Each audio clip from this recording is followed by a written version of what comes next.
मुंबईतील कीर्ती महाविद्यालयातून एक धक्कादायक बाब समोर आली आणि ती म्हणजे 3 महिने झाले तरी विद्यार्थ्यांचे निकाल हे अद्याप लागत नाही आणि जे निकाल लागत आहे त्यामध्ये अनेक फेरबदल केले जात आहे. मी सध्या कीर्ती कॉलेज याच परिसरात आपण पाहिलं तर जवळपास 350हून अधिक विद्यार्थी यामध्ये खरं तर आपल्याला पाहायला मिळतात ज्यांचे निकाल या ठिकाणी अद्यापही लागलेले नाही आहेत. आणि या संदर्भात आता मनसेचे नेते यश सरदेसाई यांच्या माध्यमातून जे आहे ते यांच्या कीर्ती कॉलेज या ठिकाणी भेट घेण्यात आली. सर्व विद्यार्थ्यांची सुद्धा या ठिकाणी भेट घेण्यात आली. आपण पाहिलं तर विद्यार्थी अजूनही या ठिकाणीच आहेत, मात्र त्यांच्या निकालाचा प्रश्न हा या ठिकाणी आता ऐरणीवर त्यांना पाहायला मिळतो. गेल्या 3 महिन्यांपासून त्यांचा निकाल लागलेला नसल्यामुळे त्यांच्याकडनं सुद्धा संताप व्यक्त केला जातो. आपण काही विद्यार्थ्यांशी बोलणार आहोत. मित्र, एकूण काय प्रकरण आहे जे निकाल हा लागला नाही आहे की काय एकूण केलं जातं 3 महिन्यापासून? 3 महिन्यापासून म्हणजे पहिला आमचा निकाल लागला 27 तारखेला, त्यानंतर लगेच 2 तारखेला निकाल लागला. पहिला निकाल लागला त्यामध्ये आम्ही मोस्ट ऑफ जण पास होतो.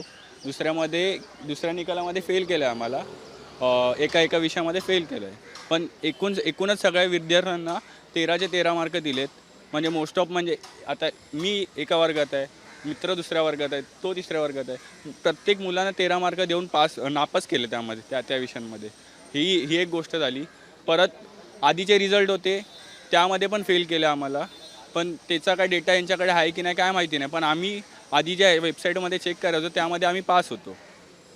काय एकूण तुमच्या म्हणजे कॉलेजमध्ये घडलेला प्रकार आहे? तुमचे एक्झाम कधी झाल्या आणि आता निकाल का लागला? आमचे एक्झाम मार्च 16ला संपले. आता जून 16ला 3 महिने होतील एक्झामला आणि 2 महिन्यानंतर कॉलेजनी रिझल्ट लावला. तो पण ती लोकं बोलत आहेत की फर्स्ट रिझल्ट जो लागला 27 मेला तो त्या लोकांनी ट्रायल रिझल्ट लावलेला, तो म्हणजे खरा रिझल्ट नव्हता. आणि तेव्हा खूप जण म्हणजे पास होते, पण तेव्हा पण ग्लिचेस होते त्यांच्या टेक्निकल इश्यूमुळे. आणि जेव्हा अपडेट झाला तर जे पास होते ना त्यांना फेल केलं परत. असे म्हणजे आता काय काय सब्जेक्ट्समध्ये 5 मार्क दिले आहेत पेपर्स वगैरेमध्ये.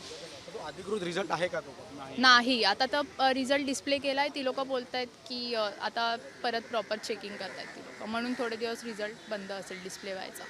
या संदर्भात काही त्या प्राध्यापकांशी असेल किंवा कोणाशी काही चर्चा केली? आम्ही प्रिन्सिपलला बोललो. प्रिन्सिपल आम्हाला एकदा कळालं की प्रिन्सिपल स्वतः जाऊन पुण्याला होते.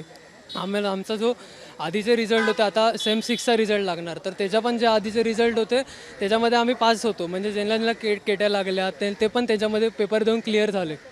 पण त्या रिझल्टमध्ये पण आता परत फेल दाखवत आहे, जो आता लास्ट रिझल्ट अपडेट झाला त्याच्यामध्ये. नक्कीच. मित्रा, किती विद्यार्थी आहेत यामध्ये आणि कसं तुमच्या रिझल्ट संदर्भात प्रक्रिया? आमच्या तर विद्यार्थी खूपच आहेत आणि पूर्ण फर्स्ट इयरपासून प्रॉब्लेम आहे. काही माझ्याकडे आलेत आणि काय डायरेक्टच गेले आहेत. पण मी किती वेळ आलो आहे, मी स्वतःहून आलो आहेत. आता माझे पण खूप लोक आहेत, आम्ही पण आलो आहे, आम्ही पण ट्राय केलं, पण ते सांगतात केटी लागले, तुम्ही फेल झालेत, तसंच सांगतात आहे. पूर्ण क्लिअर कायच बोलत नाही. आणि आधी आम्ही पास होतो, तो रिझल्ट बोलत आता घेऊन या तुम्ही. अरे तुम्ही पहिला रिझल्ट लागला तर कसं आम्ही आणू शकतो? रिझल्ट पण आहे आमच्याकडे. पहिले काय केलं माहिती आहे त्यांनी, पहिले 2-3 रिझल्ट त्यांनी पास दाखवले. तसे फोटो पण आहेत आमच्याकडे. पहिले ह्याच्यात सगळ्या ह्याच्यात पास आहे आणि नंतर आता एक 6व्या वेळेला 6वा रिझल्ट, तर 6व्या ह्याच्यात सगळ्यांना फेल केलं. पण आधी मग तुम्ही पास कसे काय लावलेत ना रिझल्ट, आणि मग आता फेल. मार्क्स सेम पण आहेत. आता एक 10 जण झाली ना, 10 जणांचे 12च्या 12च मार्क आहेत. 10 जणांना 24च्या 24च मार्क आहेत. आणि बरेच असं बोलशील ना तू, 10 जण त्यांची सेम कशी काय येतील, कारण बाजूच्या वर्गातल्या दुसऱ्या. आता मी एका वर्गात, दुसऱ्या वर्गात आहे. या संदर्भातला काही जाब विचारला तुम्ही? जाब विचारला. आता आम्ही काय माहिती 10 पॉईंट दिले होते, 10 सरांना 10 मुद्दे लिहून दिले. एक पण मुद्दा सरांनी वाचलेला नाही. असं फक्त तसे बघत होते, हा मुद्दा एवढाच बघत होते. जास्त त्याच्या म्हणजे डिस्कस काय करतच नव्हते त्या मुद्द्यांवर. आम्ही एवढे मेन मुद्दे लिहून दिले ना, त्याच्यावर काय बोलतच नव्हते. 189 मार्क्स लागले आहेत. 189 त्यांचा असं झालं, 189 मार्क्सचा पेपर आहे ना, त्यात 200 मार्क वगैरे दाखवले. असे इश्यू झालेत. फोटो पण आहे त्याचा आमच्याकडे. असे मार्क कसे देऊ शकता ना तुम्ही? 200 मार्क कसे? 60-80 मार्काचा पेपर 200 मार्क दाखवतात. तुमचं एवढं इश्यू तुम्ही सांगा ना की आमचा इश्यू झाला, मी थोड्या दिवसांनी सॉल्व्ह करू. असं पण नाही, म्हणजे चूक आहे मान्य पण करत नाही चूक. टेक्निकल इश्यू आहे किंवा कॉलेजकडनं या संदर्भातली पुढे काही पावलं उचलली जात नाही, असा काही प्रकार? काही उचलली जात नाही. तर मी सांगतो कमीत कमी 2 ते 3 महिने झाले.